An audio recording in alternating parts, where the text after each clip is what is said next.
Thank you for tuning in to watch the Westwood High School presentation on things to consider when accelerating math. We know at the middle school level, it can seem when you're talking to your students' peers or your students' peers' friends or neighbors or so on, you might hear people talking about that they're wanting to maybe take things over the summer or somehow accelerate the math sequence for middle school to high school. And we just want to kind of talk about what that looks like, what we recommend, the positives, the negatives, so you can be making the best informed decisions when it comes to your child. Because a lot of times these decisions are made early before your child ever gets to Westwood. And at that point, it's too late for us to offer you advice and consultation. So that's what this presentation is for. So the first thing I want to talk about is tag. Because I think before you even understand what accelerating is, I think the tag label that you hear in elementary and middle school and high school are very different. So what the purpose of tag is at the elementary and middle school level, so if your child gets tested for tag and makes it in, tag is access to advanced curriculum. So if your child is in second grade or in fifth grade or in seventh grade and taking the tag version of a class, that means they are getting access to advanced curriculum that if they were not in tag, they would not have access to. Versus tag at the high school is not the same thing. At the high school level, we offer advanced, pre-IB, AP, IB, dual credit. We offer advanced level courses. They are open enrollment. Any student who wants to take advanced curriculum courses can do so. The tag label is purely that. It is a label that's in your file, and that's it. There's no difference in our courses for tag. They are literally taught in the same courses as our advanced courses. The teacher has two rosters. One will have a tag, the teacher will have a tag roster and a non-tag roster. She does not go around and say, you're tag, you're not tag. She doesn't alter the assignments. She doesn't alter the grading. A tag student is in advanced courses. A non-tag student is in the exact same advanced courses doing the exact same thing. So I think that's where we have to kind of stop this like rush to hopefully get my child into tag, because at the high school, it doesn't matter. Our courses, our advanced courses are open enrollment. Tag is not necessary. Versus I get it at the elementary and middle school, it is your access to those advanced courses, but that is not the same for high school. So I just want to put that out there right now. So as we go through the rest of the presentation, you can kind of take tag off the table because it just doesn't matter at the high school level. Next, I want to go through the math sequence. So for our students, this is going to be the math sequence. It goes Algebra 1, Geometry, Algebra 2, Pre-Cal, Calculus, and we've got multiple levels. I'm showing our advanced calculus and then our multivariable calculus. So the top row is our non-IB math. This is going to be your traditional pathway. The bottom way is going to show the IB, one of our IB pathways. And the reason I show this, so if you're thinking you're wanting to accelerate your child, so let's say they are gifted with math and you're wanting to accelerate, I just want you to know the typical pathways for the math, because depending on where you went to high school or when you went to high school, you'll see names changed. I know some students took more like a comprehensive math where the math was kind of all mixed together. Some people took trigonometry. That has changed. This is now your traditional pathway: algebra, geometry, algebra 2, pre-cal to calculus and beyond. To graduate high school, students need to have algebra 1, geometry, algebra 2, and one more math class. And this is the traditional like building math pathway based off algebraic and geometry based math. So algebra and geometry are going to be our stepping stones for math. They're going to be what everything else is based on in our math sequence. So those are going to be the most important. That's why you see algebra and geometry all by themselves, because those are our key foundation building blocks. I would say the two most important math courses your child is going to take of all of their education is algebra 1 and geometry, because they're the building. We also offer statistics and other courses that are math electives, but this would be your traditional pathway that's building every year. So for Algebra 1 and geometry, some of your children might be taking those in middle school. And parents always ask, well, where should we get my kid to? What's the answer? What's necessary? And this is what I always say. Algebra 1, the first stepping base. We want to make sure your child is ready to understand those concepts and build them. Algebra 1 was designed for 9th grade students. Cognitively, that's where their brains are at. It's really designed for 9th grade students. So if you're wanting to advance your child because they are strong math students, all I would recommend, again, if you're wanting to, because starting Algebra 1 in 9th grade is just perfect. If you're wanting to accelerate your child, I would say no more than starting Algebra 1 in 8th grade and getting to geometry in 9th grade. By doing that, you are setting your child up where they can get through, if they're going the regular math route, through calculus, through college level math, or they can HL in IB math if they're going the IB route. So again, you can get to the highest level by starting in 9th grade. So that's where it's going to be key. Like, there's no rush. You don't need to get to Algebra 2 in middle school. You don't need to get to pre-cal middle school. And trust me, we have that, but it's not necessary. And there's some real negatives with trying to accelerate too fast. So I want to kind of go through that and kind of show you what that looks like. Went too fast. Okay, so I've already kind of mentioned brain development. Algebra 1 was designed for 9th grade students. It's grade level appropriate for a 9th grader's brain. Our brains cognitively can only process information so fast. So your child, if you think maybe if they're a really good student and they practice and they study nonstop, could they do it in middle school? Yes. But in middle school, they might just be memorizing it. They're not really learning and understanding and learning how to apply it into other stuff. There's a deeper level of understanding and application that they're not ready for. So they might be able to memorize and spit it back out, but they're not fully understanding. And I think that's where you're going to see at Westwood, and sometimes we have students not be successful in our advanced math courses because they've memorized Algebra 1, they've memorized geometry, they haven't really fully understood it, which is what they need to know for Algebra 2, pre-cal, calculus, and so on. They need to know it at a deeper level. So that's one thing. The next thing is the age of your peers in your class. So, and we have middle school, if you're doing algebra and geometry, you're taking those on the middle school campus. If you try to accelerate your child any bit more, so let's say you try to get them maybe to Algebra 2 in 8th grade. The middle schools do not teach Algebra 2 on their campus. They actually bus their kids over to Westwood. And you might be thinking, oh, that's awesome. I would love for my middle school child to see what it's like to be in high school and middle school. Or maybe I'll be able to brag to our family that my child's going over to the high school for a course. Here's the thing, though. You're having your 13-year-old go sit in a class with our 18-year-olds. A 13 and an 18-year-old sitting in the same class together. And I want you to think about your 13-year-old's maturity compared to an 18-year-old. First, I want you to think about their confidence. If they have a question, is a 13-year-old going to want to raise their hand in front of the 18-year-olds who probably seem really cool to them to ask questions? Probably not.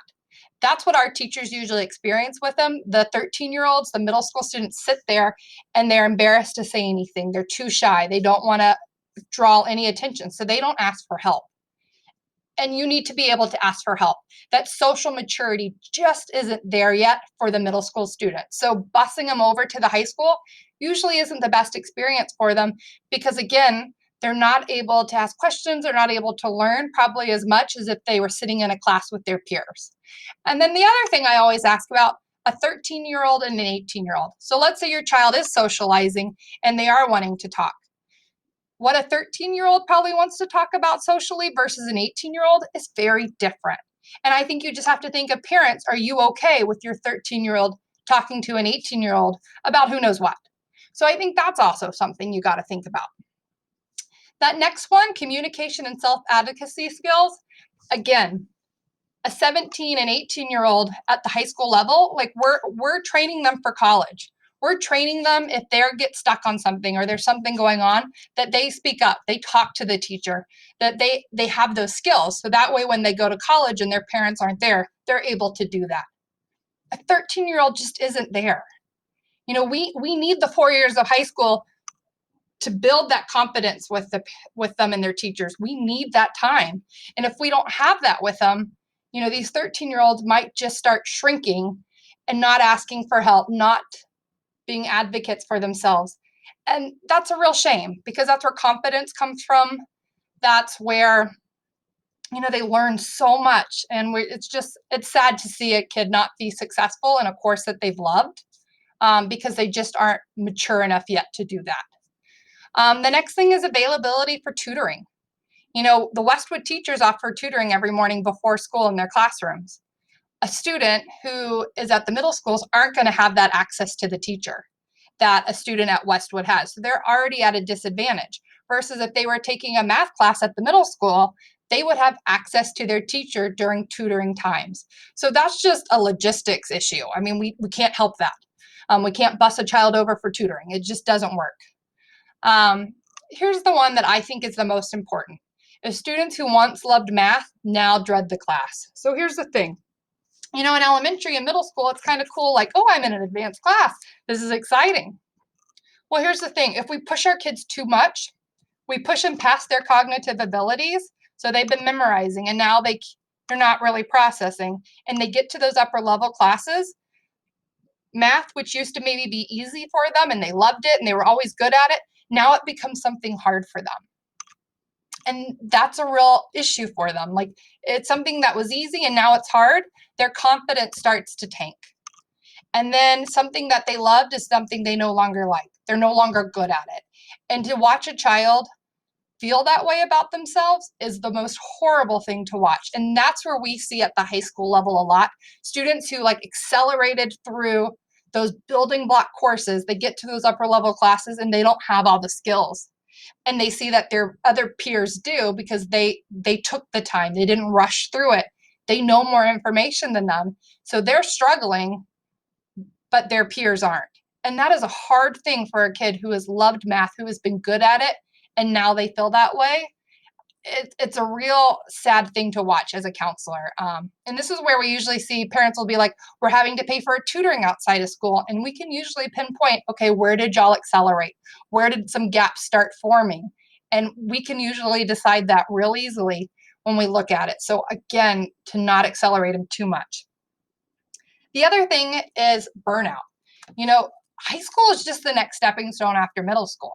College is the place where it matters. That's where it's going to be, whether you're getting a job afterwards, grad school, medical school, law school, whatever it is. College is so important. And if our students are straining themselves, let's say they're struggling because they've had some acceleration, now they have some gaps. So now they're up a level math courses, they're just paddling to stay alive. So maybe they're coming in for tutoring, they're coming in and just having to redo some things and relearn, and they're just struggling to pass or maybe to try to make an 80. And then it just becomes so exhausting and tiring. So by the time they get to college, it's just like they're done. And we don't want that. We want college to be this exciting experience where they're learning all this new stuff and they're excited for it. We don't want them so exhausted that they've lost their love for learning. That's something we don't ever want. The next thing I want to talk about is calculus. So going back to this, you will see after advanced pre-cal, there's AP Calculus BC and multivariable calculus.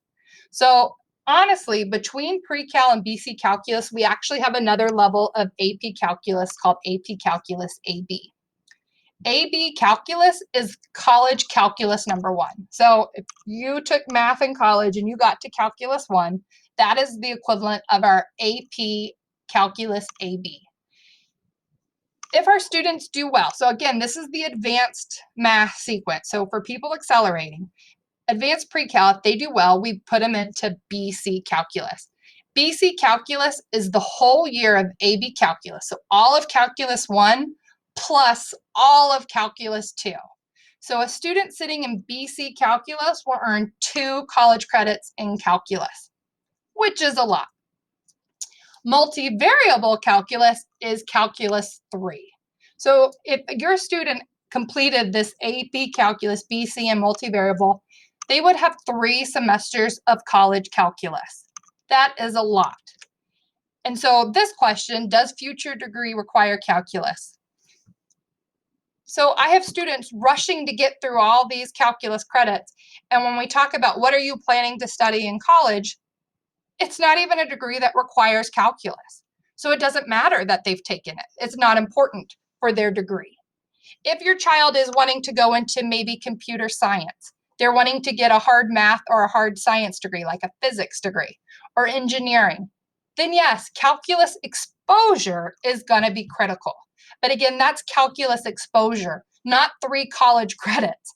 It's going to be exposure. Even if you go to the UT Austin website and you look for engineering, you're going to see they require calculus exposure, not 3 college credits. So that's a big thing. Students going into like McCombs Business School at UT or other schools, and they're wanting to do business, they're wanting to become a doctor. Those course degrees do not require calculus. They actually like to see our math elective AP Statistics because that's more an appropriate math course that a medical professional is going to need to know or that a business student's going to know. So pre-calculus and statistics are going to be the courses they need, not those levels of calculus. So we have all these kids rushing to get to multivariable calculus, and there's no reason. It's not something they're going to need. So there's no point to get to that final level. But let's say, you know what, I'm not sure what my child wants to study, and I want to make sure they're going to be prepared for whatever degree they want. Then I would go back here and say 1 year of calculus is all they're going to need. And by starting geometry in high school as a 9th grade student, you can get there. So there is no rush to accelerate past that level. So Algebra 1 in middle school is more than enough to get your child to be prepared for any college degree. And the next thing is balance. You know, when your child, again, applies to college, they're not going to be judged on their math credit alone. They're going to be judged on so many different things, their grades in all their core classes.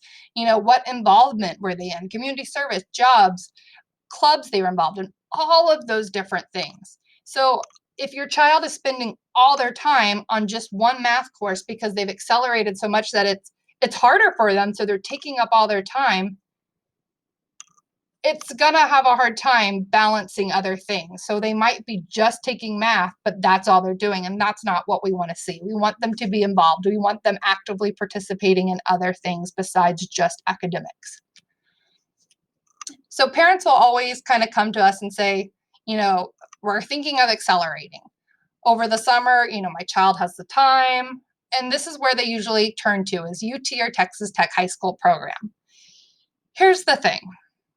I have some very strong concerns with these programs because these programs offer kind of class-based and credit by exams. So classes mean through these high school programs, your child can take these online courses, and then at the end they take a final exam and they can earn maybe algebra or geometry credit or algebra 2 credit.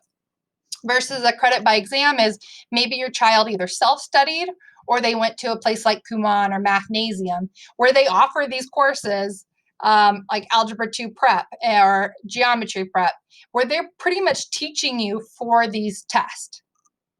Here's the thing. UT's website, their high school program websites, has these concerns, and they put it out there. They tell you that it may lead to gaps in knowledge, because here's the thing. They're teaching you, you're taking just the test material. So you're learning the very, very basics only. Same whether it's the courses or you're taking the credit by exam, you're learning the basic material. And the other thing is you're learning the basic grade level material, not the advanced coursework. And this is what we see. We see students taking grade level geometry, maybe over the summer through UT or Texas Tech. That's grade level. So if you're taking grade level, we're going to then say you should be taking grade level the next course. So let's go back. So if your child takes grade level geometry over the summer with UT High School, we're going to say then they're prepared to go to grade level Algebra 2. Not the advanced option, because they don't know all the advanced material, because UT and Texas Tech high school programs are only teaching the grade level option, not the advanced. So if your child is truly advanced in math, taking the UT or Texas Tech is going to do them a disservice because they're not going to have all the material.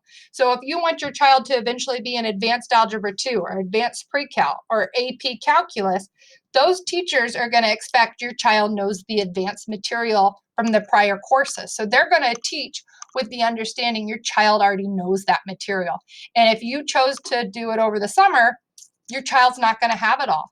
And that's where we see the kids in our offices upset that they feel like they're behind their peers because they don't have all the background information that their peers did who sat in our advanced geometry, who sat in advanced algebra 2. They just don't have all the skills because they didn't learn them. It's not their fault.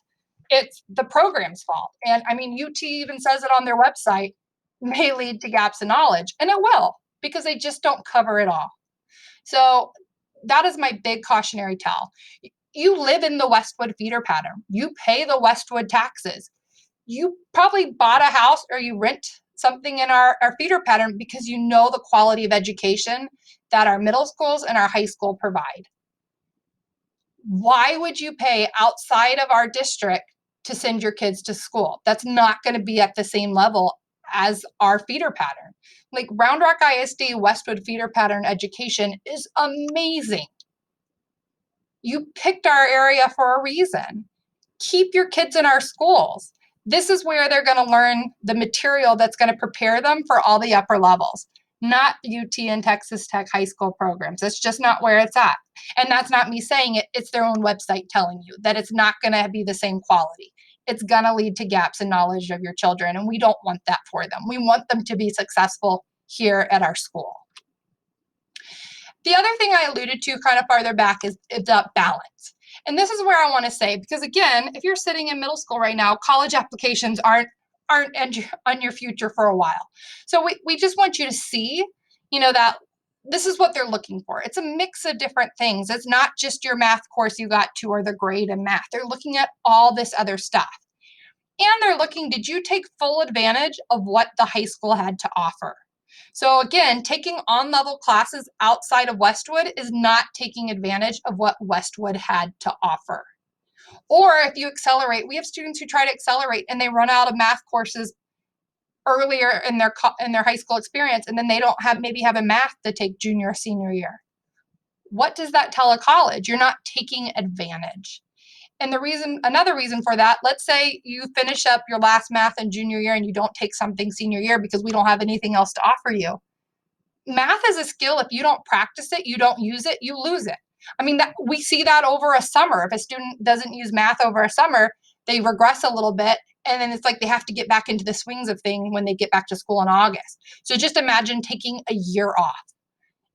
A college is going to know that your child is not going to be where everybody else is because they've had a year to forget. Just think, if you took math in college, think back to what you remember and what you actually use. I know for myself, I do not remember all the math that I learned in college because I haven't had to use it. So it's something that is a critical skill you need to keep sharp.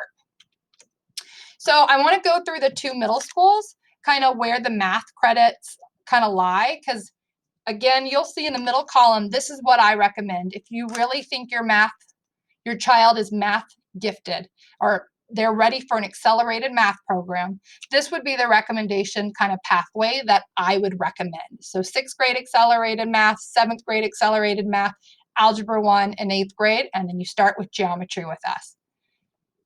You don't have to be in TAG for this. You just need to talk to your middle school counselor. That would be the route that I would recommend. But again, if you're in grade level math, that's completely fine because it's grade level appropriate. Cognitively, that's where it was designed for. If you are in TAG and you've gone the TAG math route, you will be getting to us in Algebra 2 in middle school. But I strongly urge your Algebra 1 and geometry skills, make sure you practice those before you get to high school because your teachers in Algebra 2 as a 9th grader are going to expect that you know that material and you've mastered it. So prep before you get to us. And then for Canyon Vista, they've got 4 options, but again, you will see the accelerated pathway is the same as Grisham. It's what I recommend. They just have a little bit difference for the TAG. You can choose. And again, that TAG option 1 recommended is what I would recommend, because again, there's no reason to go past Algebra 1 in middle school. Your child will be just fine and end up in a perfect position for any college application. And then the last thing I like to show is this is what we do at the end of every year. We have our students sign where they're going to college. We have students going to Ivy Leagues, UT Austin, A&M. They go all over the country, and we have lots of students that go international. In math class, getting to that calculus level is not going to be the deciding factor for where your child goes. That's what I want to stress. I feel like we're all trying to get to something that doesn't matter sometimes. And I just want to make sure it's the big picture. You're going to college based off so many different things. And if your child wants to go to college, they will go to college. We will ensure that. But I just want you to keep a big picture on all the different things. That accelerating math is not the end all be all.